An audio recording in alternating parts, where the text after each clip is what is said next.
Bon, allez, je commence. Bonjour à tous et à toutes. Merci d'être venus voir notre conférence. Donc, on va vous parler de Dagger et du Daggerverse. Alors, on va commencer par se présenter. Voilà. Bonjour à tous, Julien Aumont, consultant DevOps Cloud chez Zenica depuis le début du mois. Donc c'est tout neuf, et avant j'étais chez Blablacar. Beaucoup de passion, beaucoup trop d'ailleurs, et donc passionné par tout ce qui est CI/CD aujourd'hui. J'en ai bouffé pas mal ces dernières années. Donc voilà. Et donc moi, Émeric Martineau, donc je touche un peu à tout, j'ai du mal à définir. Je fais aussi bien du dev que de l'infra. Et dans cette optique-là, eh bien, on a touché un peu à Dagger et on va vous présenter ce que c'est exactement. Ouais, c'est pas grave. Alors, qu'est-ce que c'est que Dagger?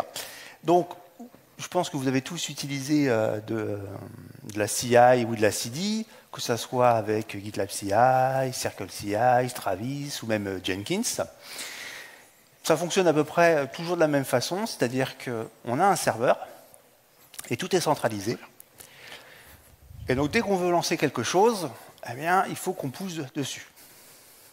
C'est centralisé, donc dans le cadre de Jenkins, par exemple, il y a des incompatibilités, il y a des montées de version qu'on doit faire pour tout le monde, et donc ça pose assez de problèmes. Et c'est là que Dagger intervient. Donc c'est de la CI qui va quand même apporter pas mal de corrections. Donc c'est un projet qui a été créé il y a 6 ans. Ça a été créé par la même personne que Docker. Et l'intérêt de cette CI, et c'est vraiment la chose qui différencie, c'est qu'on va pouvoir l'exécuter sur son poste local, donc sur son poste de développement. Et on va voir l'intérêt. C'est basé sur BuildKit, donc c'est le moteur qui a derrière... pardon, BuildKit, non, BuildKit. C'est le moteur qui a derrière Docker, notamment. Et puis, l'intérêt aussi, c'est qu'on va pouvoir développer sa CI ou sa CD dans le langage de développement qu'on a l'habitude d'utiliser. C'est-à-dire qu'on va pouvoir utiliser, par exemple, du Python, du TypeScript, du Go, du Rust, du Java. Et comment c'est possible? Eh bien, c'est possible parce que l'interface de Dagger, c'est du GraphQL. Donc, ça veut dire qu'on peut l'étendre. Et donc, si vous avez un langage qui n'est pas supporté, actuellement, vous pouvez, si vous avez le temps, d'implémenter aussi le SDK pour pouvoir piloter Dagger par vous-même. D'ailleurs, c'est aussi tout un écosystème.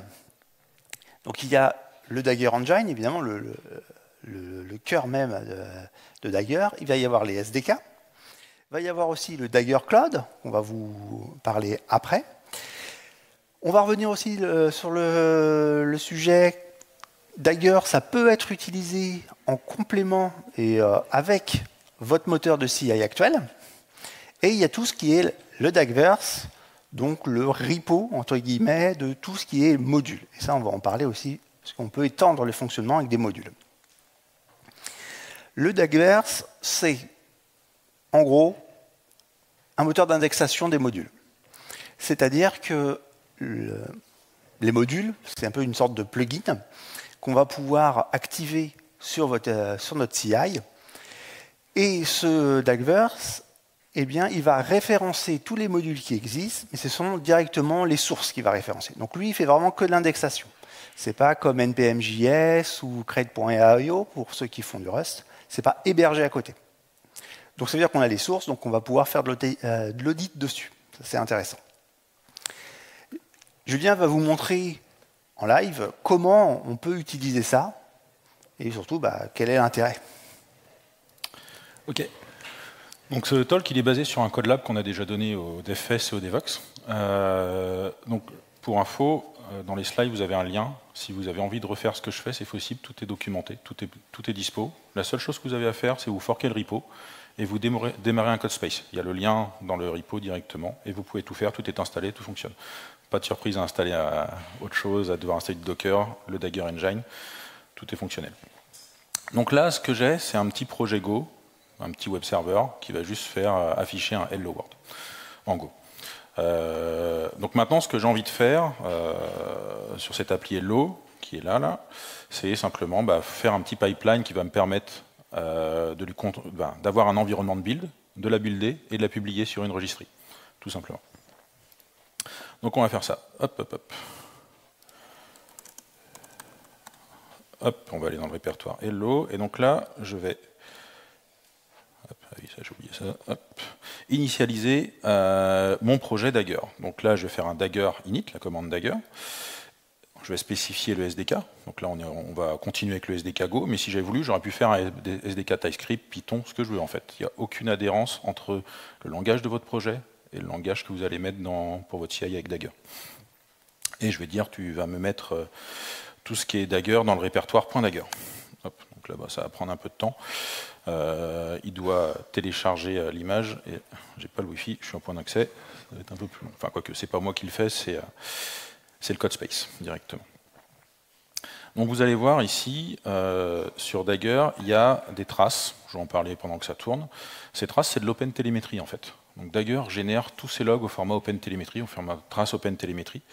Et à la volée, directement, là je fais plus en fait, et j'augmente le niveau de verbosité.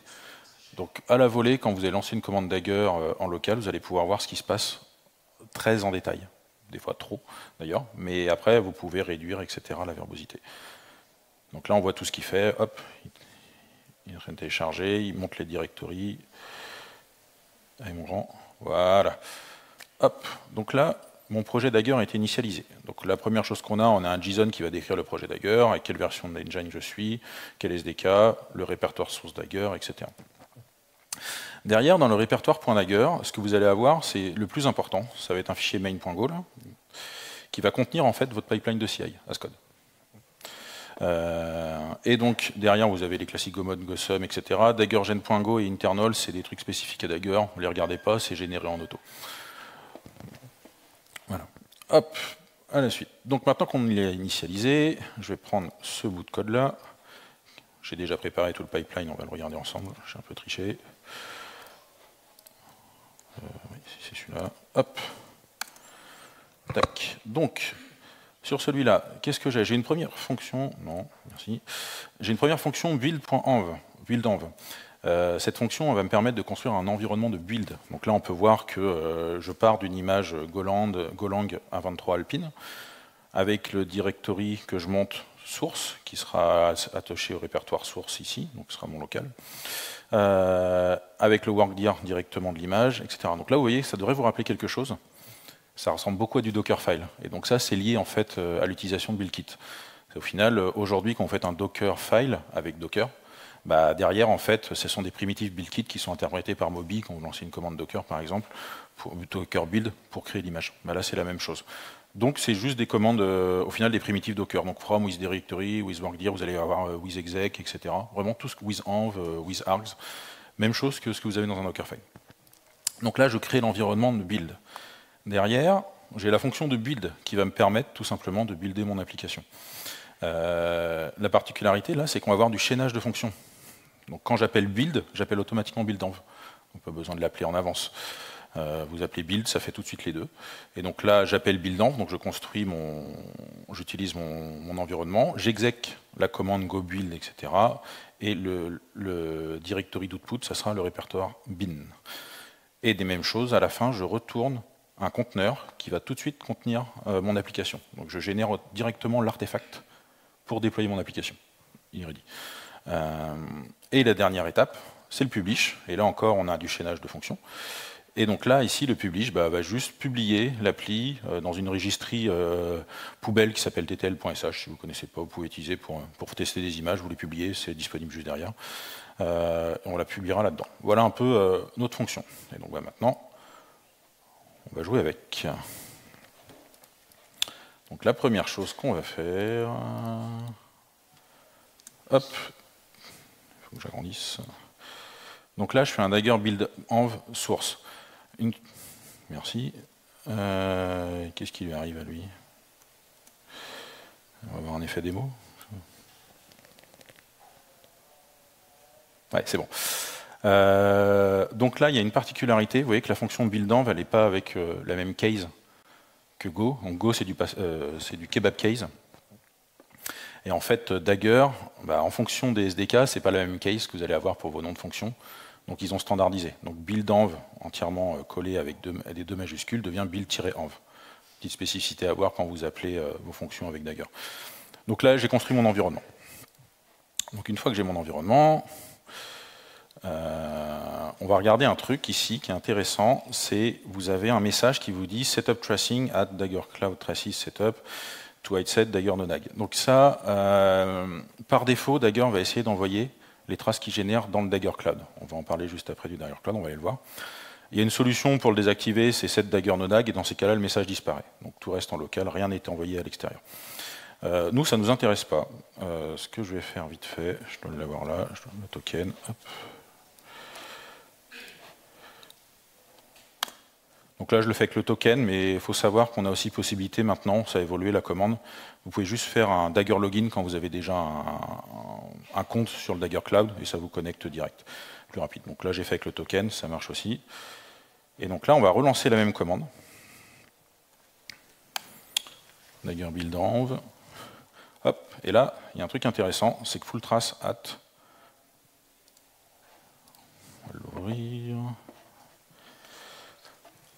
Donc là, j'ai déjà mon organisation, j'ai créé une organisation sur Dagger Cloud, etc. Ça, c'est très rapide à faire. Si vous voulez vous créer un compte, c'est très simple. Hein. C'est lié en SSO avec GitHub et Google aussi maintenant. Et maintenant, avec la version payante, vous avez aussi le SSO, si vous avez votre propre SSO d'entreprise. Donc là, en fait, vous avez accès à toutes les traces. Vous allez pouvoir voir tout ce qui est fait par Dagger,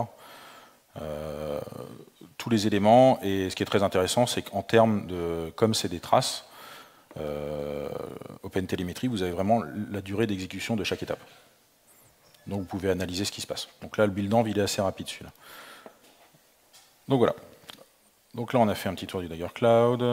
Tac, tac, tac. Donc maintenant, ce qu'on va faire, un petit truc sympa, c'est que quand on a un conteneur, on peut se dire qu'on peut interagir avec en direct pour vérifier ce qu'il y a dedans. Et bien avec Dagger, vous pouvez le faire. Vous avez juste à rajouter l'argument terminal à la commande précédente. Et donc là, il est en train de démarrer en local. Et si je fais un ls, hop, je confirme que tout mon répertoire où j'ai mes données, enfin mon code, a été monté dans l'image. Là, je suis dans l'image qui tourne. On va quitter. Hop. Alors maintenant, on va compiler l'appli. Ça peut être pas mal. Donc là, je fais Dagger call build, ma fonction build. Là, en live, si je veux, je peux augmenter la verbosité. Et donc là, il est en train de compiler. Il est sur le with exec, on voit, hop, et paf, terminé. Là encore, j'ai un lien qui m'envoie ici. Si je retourne dans mes traces sur le Dagger Cloud, j'ai bien mes traces du build. Et je peux voir ici tout ce qu'il fait. Le build, il est là. Voilà. Vous allez vraiment avoir tout ce que vous voulez. Et vous voyez que ce qui a pris du temps, 11 secondes, c'est la commande de build. Peut-être que je zoome d'ailleurs, parce que je suis un peu... C'est la commande de build. Et il y a aussi un truc qui a été long. C'est en fait, il a poolé l'image. Non, c'était avant, c'était sur le build, pardon. Non, c'est juste la commande de build qui est longue. Non, il a poolé une image qui a dû être un peu plus longue, je ne la vois pas. Non, ça a pris que 9 secondes. C'est la Debian, il a pris que 9 secondes. Ensuite, même chose que la commande précédente, je peux interagir directement avec l'image que j'ai générée en sortie. Donc moi, j'ai envie de savoir si est-ce que mon binaire...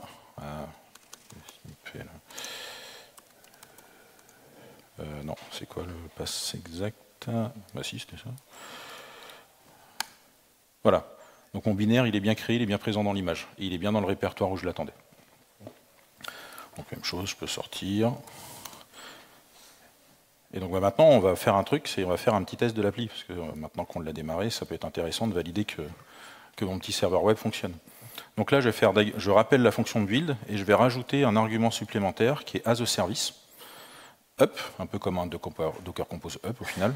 Ça reprend un peu les mêmes terminologies. Et je vais juste rerouter le port 666 de mon conteneur vers le port 8080 de ma machine. Donc il démarre. Là, il va me proposer le code space de l'ouvrir à côté. Et là, je peux juste faire ceci. Voilà, hello Bresscamp. On va zoomer un peu. Hop là. Voilà, donc là, mon appli, elle est live. Et donc là, vous pouvez jouer avec et interagir avec votre appli. Si vous voulez lancer des tests dessus, vous pouvez. Par exemple du Postman ou choses comme ça, il n'y aurait pas de problème. Dernière étape, on va publier l'application. Donc là, je vais quitter. Hop. Donc là, c'est simple, j'appelle ma fonction publish. Il y a des erreurs, mais c'est normal. C'est des erreurs normales. Donc voilà, donc là, j'ai en sortie un lien. Ça, je vais copier ça. Et là, par contre, j'ai utilisé Docker en classique.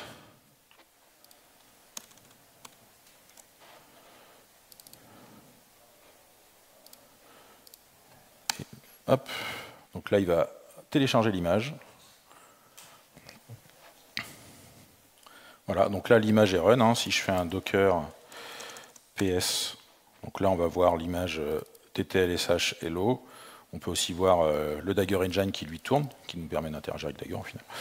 Et GoDev Container, c'est mon environnement local. Et donc là, on va vite fait confirmer que je n'en pas. Je vais juste faire une redirection du port 8080. Hop, hello. Bresscamp 2, voilà.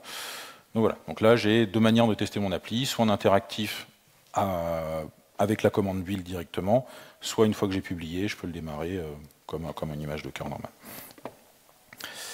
Hop. On t'entend. Ah, si, ils sont bons. On peut juste préciser l'application qui tourne, donc on l'a vu par le web, par rapport à Dagger. Est-ce que c'est les mêmes conteneurs? Peut-être que tu peux préciser. Non, ce n'est pas les mêmes conteneurs, ouais, bien vu. Là, vous avez vu, je vois l'image, etc. En fait, si quand vous allez faire des commandes Dagger, etc., vous pourriez être tenté de vouloir interagir avec les images, les outputs de vos fonctions Dagger. Elles ne sont pas disponibles en local. Quand vous faites un Docker, image, etc., vous ne verrez jamais ces commandes en résultat. C'est un des défauts, on en parlera. Mais voilà, donc le seul moyen d'avoir vraiment de jouer avec l'artefact final de votre build, c'est de le publier dans une registry. Vous ne pourrez pas jouer avec en local, hormis avec l'option terminal ou as a service. Le Daggerverse, on va parler du Daggerverse. Donc, comme l'a dit Emeric, le Daggerverse, c'est un outil, enfin, c'est un site web qui permet d'explorer, on va dire, l'écosystème mis à disposition par la communauté autour de Dagger. Vous allez avoir plein de modules, vous allez avoir des modules M, Java, K3S, etc. Donc, ça permet d'avoir des fonctions mises à disposition pour la communauté utilisables dans votre CI. Donc nous, ce qu'on va faire là, ce qui va m'intéresser, juste un point, vous voyez, il y a des community featured, il y a des tags. Aujourd'hui, le Daggerverse, c'est pas ouf. Il y a peu de gouvernance dessus. Donc, par exemple, si je cherche du Go, Go, et en fait, il va avoir plein de modules qui s'appellent Go. Parce qu'à partir du moment où vous publiez un module, il reste pour l'instant ad vitam aeternam. Donc même si vous publiez un module test, il restera.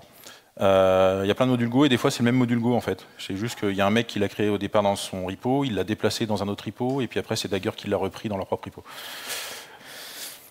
Donc quand voilà, c'est quelqu'un va prendre un module en pensant que c'est bon, non, c'est pas forcément bon. Il faut faire gaffe à ça. Tac. Donc ici, ce qu'on va faire, c'est que moi, ce qui m'intéresse, on a un build où j'ai tout fait à moi-même. Je crée mon image de build, etc. Mais bon, il y a peut-être quelqu'un qui a été plus intelligent que moi, qui l'a déjà fait de manière un peu plus industrialisée, plus complète, et qui l'a mis à disposition.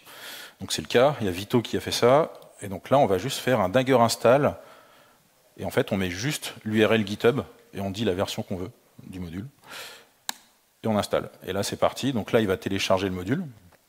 Alors attention, il y a certains gros modules, Dagger met à disposition des très gros modules liés au SDK. Ceux-là peuvent prendre beaucoup de temps à télécharger. Voilà. Mais là, il est petit, celui-là, il est fait. Voilà. Après, chaque module va exposer son aide. Il a un ensemble de fonctions, comme j'ai dit. Donc là, je vais juste faire un dagger d'hm -m go call, -help. Donc je fais un call sur le module go et je lui demande ce que tu as et il m'explique tout l'usage et les fonctions. Et là, moi, il y a une fonction qui m'intéresse beaucoup, c'est la fonction build, par exemple. Et il y a la génération de l'environnement aussi, ça on va voir. Donc c'est ça, mais après c'est un peu verbeux et ça remet, comme c'est du Go, ça hérite de toute la commande line dagger pour l'aide. Donc on va juste faire un dagger-m, si tu veux bien. Merci. Go functions, donc là cette fois-ci j'ai juste affiché les fonctions du module Go, donc plus simple. La suite, on va l'utiliser. Juste pour préciser, les modules au niveau d'ailleurs, c'est un peu des sortes de plugins qui vont permettre de pouvoir étendre le fonctionnement de Dagger, comme disait Julien, pour rajouter des éléments. Donc vous pourriez rajouter par exemple la récupération de secrets sur HashiCorp Vault ou pour vous authentifier auprès d'Azure AD par exemple, les choses comme ça. C'est ça. Et donc là, par exemple, j'appelle un module Go qui est écrit en Go, mais en fait, vous n'avez pas de limite. Si vous voulez un mec a fait un module en TypeScript qui vous intéresse, même si votre code de votre CI est en Go, bah vous intégrez le module. Il n'y a pas de souci. Comme c'est du GraphQL derrière, et qu'au final, les SDK sont juste des implémentations de l'interface GraphQL dans un langage, bah en fait, vous pouvez interagir avec n'importe quel module de n'importe quel langage. Donc si dans votre entreprise, vous avez une équipe front qui fait un module qui intéresse les équipes back, mais ils sont en TypeScript, les autres sont en Java, bah, pas de souci en fait. Ça pourrait être utilisé. Il n'y aura pas besoin de le réécrire ou quelque chose comme ça. Donc là, je construis dans ma structure Hello, je rajoute un builder qui pointe sur le module Go. Et derrière, je vais mettre à jour mon build-env avec une fonction qui est plus petite. Voilà. D'un coup, j'utilise le module Go où je lui dis juste bah, fais-moi un builder qui utilise la version de Go, etc. J'ai plus d'options à mettre, rien d'autre à monter. Il sait qu'il va, par défaut, il va monter le répertoire local, etc. Moi, ça m'arrange, c'est vachement plus simple. Ça va simplifier ma code base. Et derrière, hop, je vais mettre à jour ma fonction de build, parce que forcément, j'ai changé mon build-env. Donc là, on voit que la fonction build-env, elle prenait un argument, maintenant, elle n'en prend plus. Donc là, ça me sort une petite erreur. Donc, on va remplacer ça. Donc, d'un coup, elle se simplifie. Et au final, bah, j'appelle juste mon builder. Donc, j'ai plus d'options à mettre. Et toujours, bah, je ressors mon artefact comme je le souhaite, parce que ça, c'est spécifique à moi. Et donc là, maintenant, on va faire un dagger build. Non, c'est pas ce que je voulais. Hop. Alors, il y a un point dont je n'ai pas parlé là-dedans, rapidement. Dagger permet de rajouter des arguments optionnels, enfin, des paramètres optionnels avant fonction. En Go, ce n'est pas possible d'avoir un paramètre optionnel. En général, quand vous mettez un paramètre, il est obligatoire. Donc là, vous allez pouvoir ajouter des arguments optionnels, les spécifier. Ça peut être assez intéressant quand on fait de la CI, d'avoir ce genre de choses.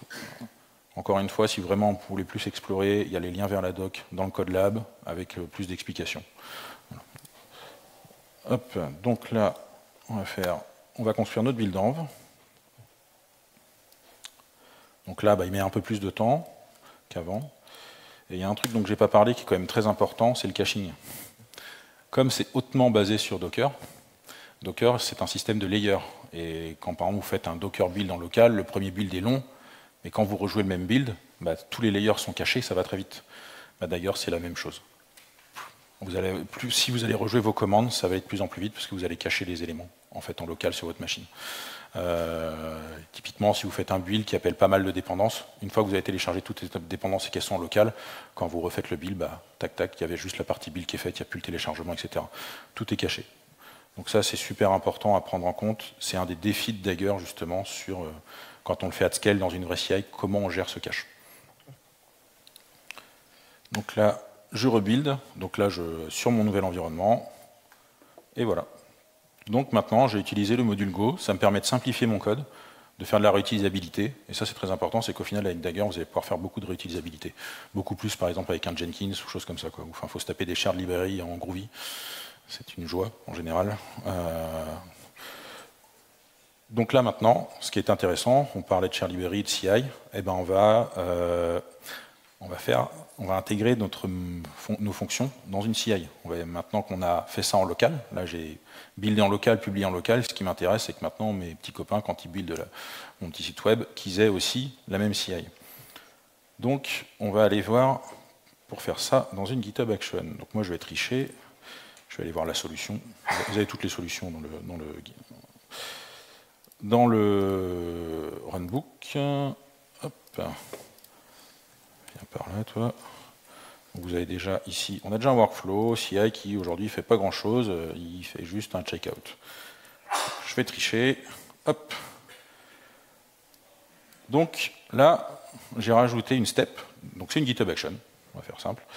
J'ai rajouté une step, publish, où je vais indiquer, je vais utiliser Dagger for GitHub, donc Dagger met à disposition directement une GitHub Action dispo avec tout ce qu'il faut pour que votre Dagger fonctionne, l'image qui est directement poolée, etc. Ça évite de se le refaire. Et là, je vais juste dire, j'utilise la version 18.10 de Dagger, le verbe call de la commande Dagger. Je vais lui dire que mon work dir c'est hello, et je vais lui dire fais un publish. Donc je vous rappelle, c'est du chaînage de commandes. Donc au final, le publish va appeler le build, qui va appeler le build env. Donc ça fait toute la chaîne, de bout en bout.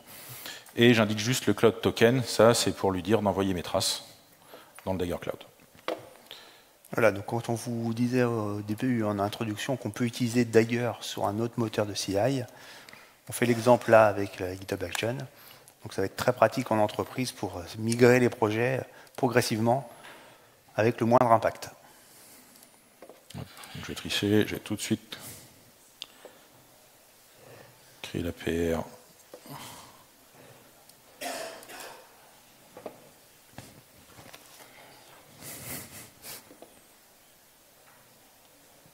Qu'est-ce qui lui arrive?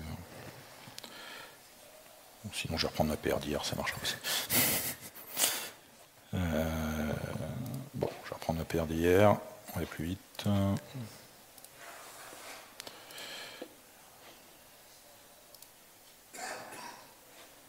Hop. Restaurer la branche. On va dire qu'on fait semblant, j'ai créé la PR. Hop, donc la PR est là. Donc il y a plus de fichiers parce que je peux me baser sur une autre branche, mais c'est pas grave, ce qui va nous intéresser, c'est ce fichier-là. Le CI, donc là j'ai mon. C'est pas zoomé. Hop. Donc là je retrouve bien dans ma PR mon truc de CI, tout ce que j'ai ajouté avec mon main.go, etc. au niveau de mon appli. Et ce que je souhaite vous faire voir, c'est ça. Ici. Donc hier, ça a lancé le build automatiquement. Et en fait, directement dans GitHub, je retrouve bien ma commande publish. Donc là, en fait, c'est mon pipeline qui s'est exécuté dans GitHub Actions. Et à la fin, on va voir, si je descends tout en bas, hop, je retrouve bien le lien vers mon image, le lien vers le Dagger Cloud, et on va aller regarder ceci. Donc il est là. Là, on trouve mon build. Ça, c'est mon build d'hier que j'ai fait, où j'ai publié ma source. Et là, on voit toutes les étapes. Donc il a mis 58 secondes. Mais encore une fois, c'est normal. C'est la première fois qu'il est exécuté. Donc c'est le temps qu'il télécharge les images, etc. Mais si je l'étais amené à le relancer, globalement, il va en prendre que 10, même pas, parce qu'il aura tout sera en cache. Si vous gérez bien votre cache au niveau de votre CI, pour les layers Docker. Et donc, je pense que là, on va parler un peu de Dagger Shell. Alors aussi. Alors il y a donc fin mars, Dagger a sorti une nouvelle fonctionnalité, ce qu'il appelle le Dagger Shell.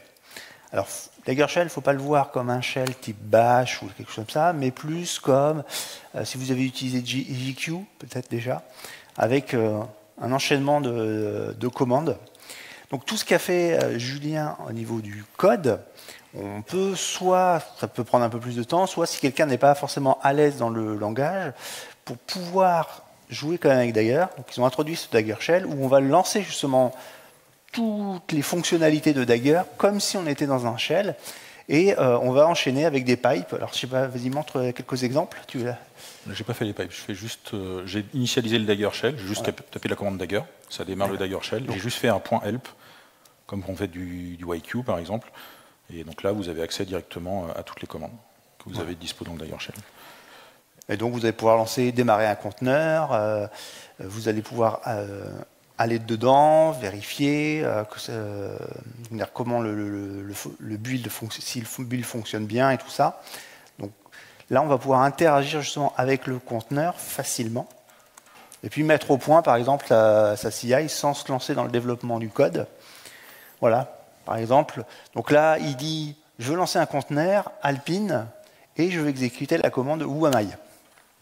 Voilà. Alors, ça ressemble beaucoup évidemment à Docker. Mais ça va pouvoir permettre de mettre au point, justement, sans se lancer dans l'écriture du code, pour tester, mettre au point toute notre CI, ou même carrément ne pas faire de code et faire toute la CI Dagger avec Dagger Shell. Ça dépend après, si vous avez quelqu'un dans votre équipe qui est moyennement à l'aise avec le langage de programmation que vous utilisez, eh bien, ou même si le SDK n'existe pas, eh bien, vous allez quand même pouvoir utiliser Dagger de façon plus simple et de vous concentrer sur les fonctionnalités que propose Dagger plutôt que comment je vais les implémenter en code. Après, voilà, faut le voir aussi comme un gros bac à sable. C'est fait pour jouer, il y a plein de possibilités, donc il ne faut pas hésiter.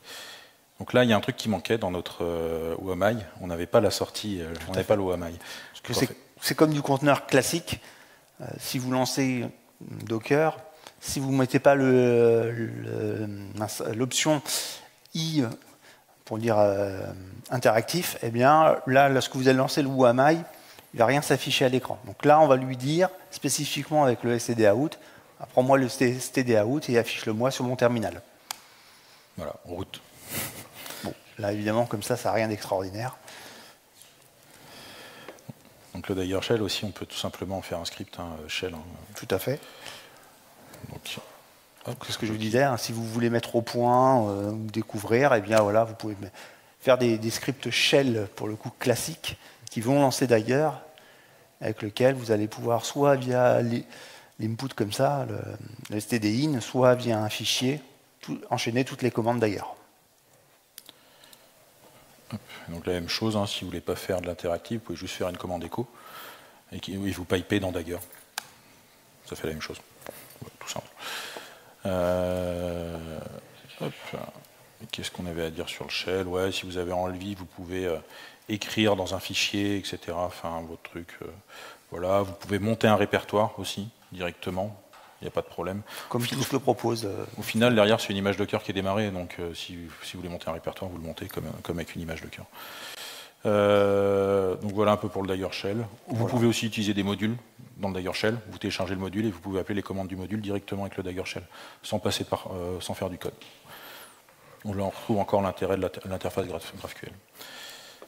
On va retourner sur les slides. Vas-y. Donc ça c'est la fin de la petite démo. Je vais le mettre. Hop. Voilà, donc qu'est-ce qu'on a vu exactement? Je vais me mettre là parce que je ne vais rien voir. Donc là, Julien nous a montré, alors effectivement c'est assez rapide, hein, la prise en main de Dagger. Là, il faudra quand même creuser un peu plus le sujet, mais on voit que les concepts sont classiques. Il n'y a rien non plus de trop révolutionnaire dans les classiques. On a vu l'intérêt et l'utilisation des modules pour étendre justement le Dagger. Comment on utilise un module? Alors là, on a vu dans GitHub Action, parce que c'est par défaut très bien intégré, mais vous pouvez l'utiliser dans GitLab CI ou autre. La création d'un module, forcément, pareil, on n'a pas trop creusé, mais donc vous pouvez facilement créer vous-même vos modules pour votre besoin, pour vous interagir avec un service d'entreprise et tout ça. Comment publier? Là, on a publié officiellement, enfin sur le Dagger officiel. Après, vous pouvez avoir des systèmes. Là, on ne l'a pas fait. Là, je ne l'ai pas fait, mais ça se fait très facilement. Vous avez juste à vous créer un compte et vous publiez dessus. Il n'y a aucune difficulté. C'est même un des problèmes d'ailleurs, je dirais. Oui. Et puis le Dagger Shell. Donc, ce que ça permet d'ailleurs, ça permet de faire tourner finalement. On peut faire tourner d'ailleurs dans n'importe quel moteur de CI, donc c'est ce qu'on a vu avec GitHub, et puis on peut surtout le mettre sur son poste. Donc qu'est-ce que ça permet? On va le détailler un peu après. Donc là, on va arrêter de faire du YAML ou du code DSL ou Groovy. Donc là, on peut soit faire du shell, soit faire le code que vous avez l'habitude dans votre projet. On n'a plus tout le problème de ceux qui connaissent Jenkins avec les shares libres. Là, chaque projet va pouvoir importer ses modules avec ses versions de modules. Donc, quand on veut faire des montées de versions de modules, par exemple parce qu'il y a une faille qui a été découverte dans un des modules, ça peut être progressif sur les projets, et donc chacun peut y aller dans son temps projet, dans sa vitesse. On a justement, et c'est là l'intérêt du local, on peut mettre au point sa CI sans être obligé de committer, de pusher, d'attendre que la CI se lance, de voir, mince, j'ai fait une faute, je corrige, je repush, et ainsi de suite. Et puis en plus, on peut tester. Vu qu'on fait du code dans les modules, on peut tester. Donc, qu'est-ce que je voulais dire aussi? On a dit les modules, c'était justement définissable et étendable en chaque pipeline. La gestion du cache, il en a parlé. Effectivement, la première fois, le cache peut être un peu... Enfin, le premier build peut être un peu long, mais après, le cache va permettre de réitérer facilement et rapidement. On peut faire du debugging interactif. C'est ce qu'il a montré quand on accède au conteneur. Alors, on parle aussi comment on peut réduire le coût de la CI. En fait, le fait que vous puissiez lancer en local, votre machine, vous l'avez, de toute façon, elle tourne, ça va éviter justement de pusher plein de fois et de faire tourner plein de fois des ressources sur un serveur.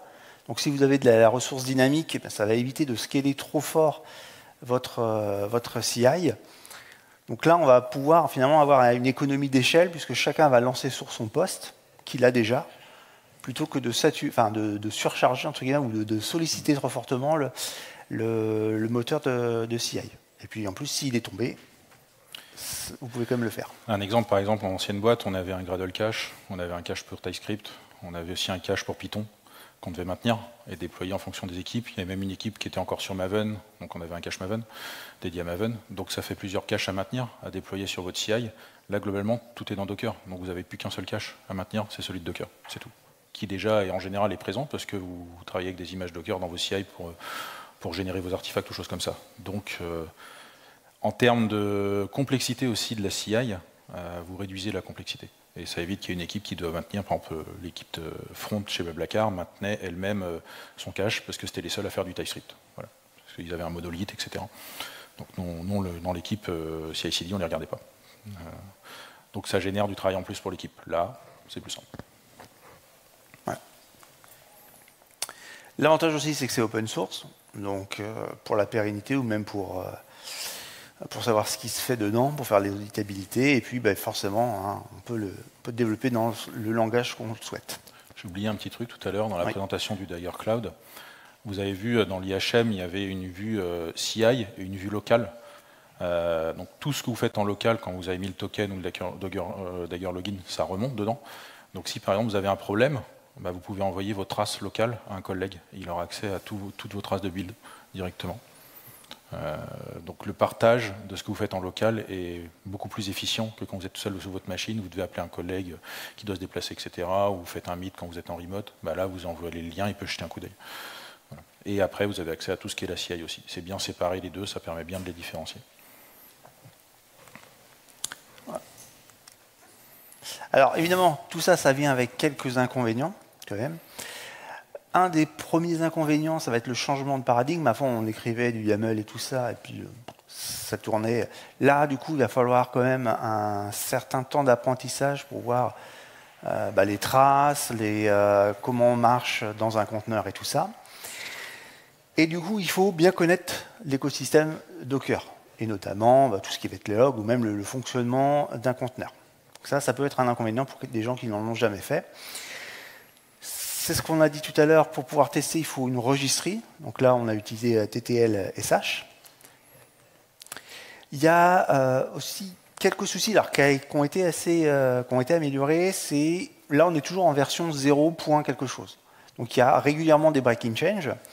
Depuis la version 0.12, il y a un mode de compatibilité. Donc ça se passe mieux. Par exemple, si la 0.19 sort, ça va normalement marcher, mais il y a encore quelquefois quelques incompatibilités. Mais tant que ça ne sera pas en version finale. Donc ça, il faut bien le garder en tête si vous vous lancez dessus. Et tant que ce n'est pas en version finale, vous pouvez avoir des surprises entre deux versions. Et puis, nous, ce qui nous gêne, c'est quand même que même... Alors, si vous n'avez pas mis ce qu'a mis le token, hein, Julien, tant mieux. Ça ne va pas partir dans le cloud. Mais par défaut, ça essaie quand même d'envoyer dans le cloud s'il y a le token. Donc ça peut être dommage si vous avez, par exemple, fait un essai et que vous avez laissé dans vos variables d'environnement le token. Et bien, par défaut, ça va pousser ça dans le Dagger Cloud. Donc ça, c'est un peu un inconvénient. En entreprise, donc moi j'ai essayé de le tester, en entreprise, il y a quand même quelques inconvénients. Notamment, on a dit il faut Docker. Donc si vous êtes sous Linux, pas de problème. Mais si vous êtes sous Windows ou Mac, il faut de la virtualisation pour faire tourner, souvent via un VirtualBox ou quelque chose comme ça. Ou même si vous avez Docker Desktop, du coup, il y a de la virtualisation. Et ça, il y a beaucoup d'entreprises qui sont réfractaires, puisque dans la virtualisation, on ne peut pas passer tous les scans de sécurité pour savoir l'activité. Donc il y a beaucoup d'entreprises qui bloquent cette capacité de virtualisation. Ça peut être un frein. Il y a, comme on a vu, ils téléchargent tout sur Internet. Donc pour économiser la bande passante sortante dans l'entreprise, c'est bien de mettre un proxy cache pour justement éviter de télécharger tout comme un bourrin sur Internet. Et ça permet de réduire aussi après les temps. Il n'y a pas de support natif pour l'instant pour Kubernetes. Donc Dagger propose dans le Dagger Cloud leur build, enfin comment on peut dire, leur moteur de CI directement hébergé. Par contre, c'est vrai que vu que c'est du conteneur, on pourrait s'attendre à lancer une commande Dagger. On met les credentials pour se connecter sur du cube et ça pop des pods automatiquement, mais ça ne le propose pas. Mais vu qu'on peut le mettre quand même dans une CI, du coup, on peut utiliser par exemple un GitLab CI qui lui est sur cube pour après pouvoir utiliser cette capacité. Voilà. On va passer ce cas-là parce que c'est un peu long, mais quand vous avez dans une entreprise, vous avez souvent un proxy qui fait du déchiffrement SSL et du rechiffrement. Alors déjà, rien que le proxy, c'est pas forcément hyper bien encore géré, et en plus avec le déchiffrement, rechiffrement SSL, ça pose quelques soucis. Mais hop, on va passer ce parti parce que ça va être trop long. Mais vous aurez ça sur les slides, vous pourrez regarder. Et donc Julien va nous présenter le futur. Le futur, on va surtout... Donc déjà, nous, on y croit beaucoup à Dagger. C'est vraiment en train de changer les choses pour nous. Moi, ça fait 13 ans que je bouffe du Jenkins. J'ai un peu envie de vomir Jenkins des fois, voilà. J'en peux plus du Groovy. Et non, ça change vraiment les choses et surtout, ça apporte de la grosse modularité dans vos CI. Ce qu'on n'avait pas forcément avant, où des fois on se retrouvait avec de la modularité à 4-5 étages, enfin de l'empilement d'un module appelle un module, etc. Ça peut être infernal. Tout est du code, donc tout ce qui est lintage de CI, il faut faire du lint sur votre code de CI, etc. C'est les mêmes outils que vous avez quand vous codez, en fait. Donc tout l'écosystème est déjà présent, au final, pour tester, pour faire le lint. Donc ça, c'est vraiment les gros points positifs. Mais il y a quand même quelques challenges. Et le premier, le plus important, c'est comment Dagger va devenir rentable. C'est un peu, c'est Solomon Hykes, c'est comme Docker. On connaît un peu l'histoire de Docker, comment ça se finit avec le rachat et le Docker Hub et le rate limit. Là, c'est un peu pareil. Ils se cherchent. Donc là, il y a le Dagger Cloud. Au début, c'était très pauvre. Là, les fonctionnalités intéressantes qui arrivent, c'est le côté, les traces sont partagées entre les développeurs sur la version payante. Voilà, vous avez le SSO et vous avez un Daggerverse privé, en fait. Donc un registre de modules fournit, un catalogue de modules directement dans le Dagger Cloud pour gérer votre catalogue privé. Donc ça c'est intéressant, mais il se cherche clairement actuellement en modèle économique, il se cherche. Donc il y a ça. L'autre point important, c'est la gouvernance du Daggerverse. Vu qu'on parle du Daggerverse, aujourd'hui c'est un petit peu foutoir encore. C'est pas leur priorité, mais clairement il y a des risques. Vous téléchargez un module qui est public, qui vous dit qu'il n'a pas été attaqué. Par quelqu'un d'autre pour y mettre une backdoor, et ça vous faites tourner votre CI avec ça, donc ça peut extraire votre code par exemple, et vous vous en rendez même pas compte. Donc il y a ça, là il n'y a pas de gestion de CVE, donc ils doivent vraiment améliorer cette gouvernance. Voilà. Après ils évoluent quand même très très vite. Récemment ils ont mis aussi du LLM, Alors ça peut paraître un peu accessoire comme ça, mais nous on a vu une démo, c'est quand même assez intéressant, ça permet de faire le setup du projet directement, et quand on lance justement le build par exemple, enfin le build, la CI, si ça ne fonctionne pas, il va essayer de résoudre automatiquement le problème. Et nous, on l'a vu à l'heure, effectivement, il y avait un problème de plus de DNS, de config. Et bien, automatiquement, le moteur essaye de builder, se dit, bah mince, j'y arrive pas, pourquoi? Et il regarde l'erreur et il va essayer de lui-même corriger. Donc là, c'était un problème DNS, je sais pas, il y avait eu un problème, le DNS devait être un peu bancal, bref. Du coup, il a tout de suite changé la config du conteneur pour pointer sur un autre DNS pour pouvoir voir que ça passe. Donc ça peut paraître accessoire, mais mine de rien, c'est bien ce type de situation, parce que qui n'a jamais eu un build qui plante et on ne sait pas pourquoi, on le relance derrière, pouf, ça marche, et il y a eu un truc, mais on ne sait pas trop. Et là, par exemple, c'est une fonctionnalité qui est assez bluffante, et ça permet de résoudre comme ça automatiquement. Alors après, ça peut aller encore plus loin. Mais, ouais. Donc en fait, ce projet, c'est un side project de Dagger qui s'appelle Container Use. Encore une fois, ils cherchent, donc ils essayent de trouver des opportunités de financement. L'IA, ça marche bien en ce moment, hein. On entend tout le temps parler. Donc voilà, c'est Container Use, vous pouvez aller voir, c'est dans l'organisation Dagger sur GitHub. À regarder. Et le truc aussi, ils le vendent pour ça. Et ce qui est intéressant, c'est pouvoir démarrer en local des LLM très spécialisés, par exemple sur votre contexte, etc., pour vous aider à coder plutôt que de tout envoyer sur Internet, etc. Vous les démarrez à la volée en local, des petits modèles. Ça peut être très intéressant. Le dernier point que je n'ai pas abordé, c'est un grand défi pour eux. Ils travaillent dessus en ce moment, c'est le caching. Donc là, c'est facile de faire du caching en local sur sa machine, mais sur une CI, quid de comment on gère son cache Docker. Donc ça, ils travaillent dessus pour le mettre en place sur le Dagger Cloud. Et il y a aussi un truc, on en a parlé hier d'ailleurs avec eux, c'est le on-prem. En France, on a beaucoup de boîtes qui vont refuser d'envoyer des infos de CI dans le cloud.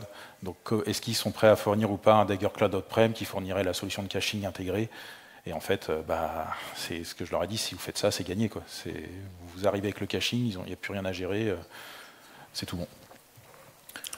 Voilà. Bon, la suite, vas-y. Donc, il y a une belle communauté Dagger qui existe sur un Discord. Nous, on y est, si vous voulez discuter avec nous. Ils sont super accessibles. Vous posez une question, ils répondent dans la journée, en général. Bon, après, ils sont en Californie, donc la journée, c'est le soir ou la nuit. Mais ils sont super dispo. Après, il y a Yves, qui est un Français, un ancien de Docker, qui bosse chez eux. C'est lui qui a sorti le SDK Java. Donc lui, il est plus sur notre timeline, en cas de besoin. Et donc, n'hésitez pas. Ouais, ils sont très contents d'avoir du monde qui les rejoint et qui vient poser des questions, qui s'intéresse aux produits. Ils sont super moteurs. Donc voilà. Et donc, merci beaucoup. Déjà d'être venu.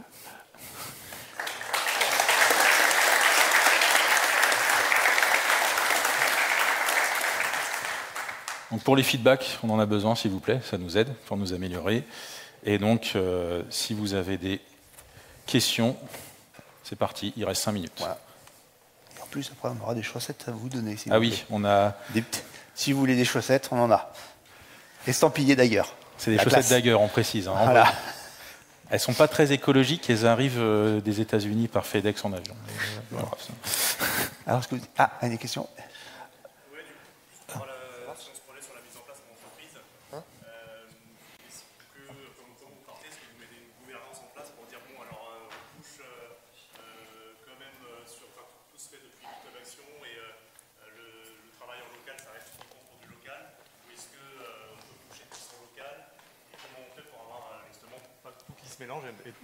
Alors justement, répète. Donc je répète la question, désolé. C'est comment on fait pour, quand on met ça dans un contexte d'entreprise, pour pas avoir des choses qui partent du local, qui arrivent, qui sont pushées sur un registry, et avoir une forme de gouvernance et pas et que ça parte pas dans tous les sens. C'est la question qu'on se pose aussi. Alors après, ça va être au cas par cas. Effectivement, là actuellement, vu qu'il n'y a pas de version on-prem où on pointe directement sur notre Dagger Cloud privé, effectivement, on pourrait, ça va être difficile de contrôler, si ce n'est de bloquer via un proxy des URL. Quoi. Mais là, du coup, tu as encore d'autres problèmes. Aujourd'hui, globalement, il n'y a rien qui, pour l'instant, est proposé. Parce que même si tu as un Artifactory ou un Nexus où tu peux passer, par exemple, les systèmes de sécurité, Si tu prends le cas d'Artifactory, vu que c'est tout hébergé sur des dépôts de source, donc tu peux créer dans Artifactory en fait, des remotes de dépôts de source sur lesquels tu vas pouvoir passer des trucs de sécurité. Mais ça va être, globalement, ça va être tout. Tu ne vas pas pouvoir contrôler effectivement finement pour dire, non, tu as bloqué le fait de je récupère à l'extérieur et tu peux récupérer qu'à l'intérieur. Si ce n'est, comme je te disais, via un proxy où tu bloques. Ça veut dire que si tu as des modules open source qui t'intéressent, il faut que tu les répliques chez toi. Voilà. Pour l'instant, c'est pas une version finale, hein, on est vraiment encore au début. Faut aussi peut-être rappeler, parce que ils ont opéré un pivot, parce qu'avant que ça soit des langages de programmation, pour pouvoir piloter, c'était en Qlang, et c'était vraiment un pain point pour tout le monde. Donc ils ont opéré un pivot, donc entre guillemets, ils ont perdu un peu de temps. Donc, pour l'instant, c'est pas encore adressé de façon claire et nette, quoi. Okay. Et deuxième question, on remarque, donc là, on met les Dockerfiles à la poubelle, en fait. Non. C'est en complément. C'est un complément, tu peux aussi. Peut-être que ce que tu voudrais dire, c'est plutôt le côté multi-stage build des Dockerfiles. Oui, c'est ça.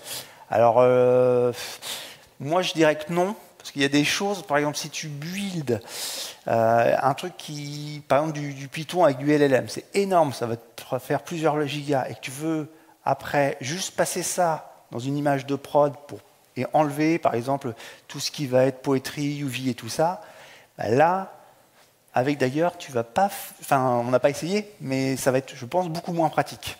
Donc je pense que pour l'instant, c'est plutôt un complément. Mais il faudra le tester. Après, ça remplacera quand même les petites images Docker, le multistage où tu fais ton build, puis après ton image finale. Au final, oui, ça le remplace totalement. Ouais, en tout cas, je ne vois pas l'intérêt de conserver les deux. Ouais.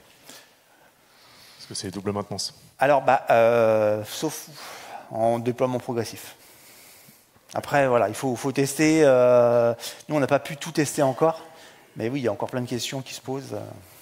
Après, pour un vrai Rex, il y a 2 boîtes qui s'en servent aujourd'hui en France. C'est Ubisoft, de manière un peu marginale, et BetClick, qui, eux, vont passer sur un déploiement à l'échelle. Ils commencent. Ils ont Poké, etc. Et ils s'y attellent. Là. Ils sont en train de déployer à l'échelle Dagger avec du GitHub Action derrière en moteur. Moi, j'ai hâte de voir ce que ça va donner. Mais globalement, les défis qu'on vous a dit sur le caching, etc., la gouvernance, c'est ce qui rencontre, la question que tu avais sur la gouvernance, c'est ce qui rencontre aujourd'hui comme défi aussi. Okay. Bon, faudra aller les voir en conf. C'est ça. Quand ils viendront parler du résultat, il faudra aller les voir. Merci beaucoup et bravo. Merci, désolé, il n'y a plus de temps. Donc si vous avez d'autres questions, toi tu seras peut-être au stand de Zenica. Ouais, je serai au stand Zenica, moi, si vous voulez venir me voir. Voilà, si vous pouvez nous attraper en cours de route. Et si vous voulez une paire de chaussettes, on en a une 50aine, donc vous pouvez venir. Merci.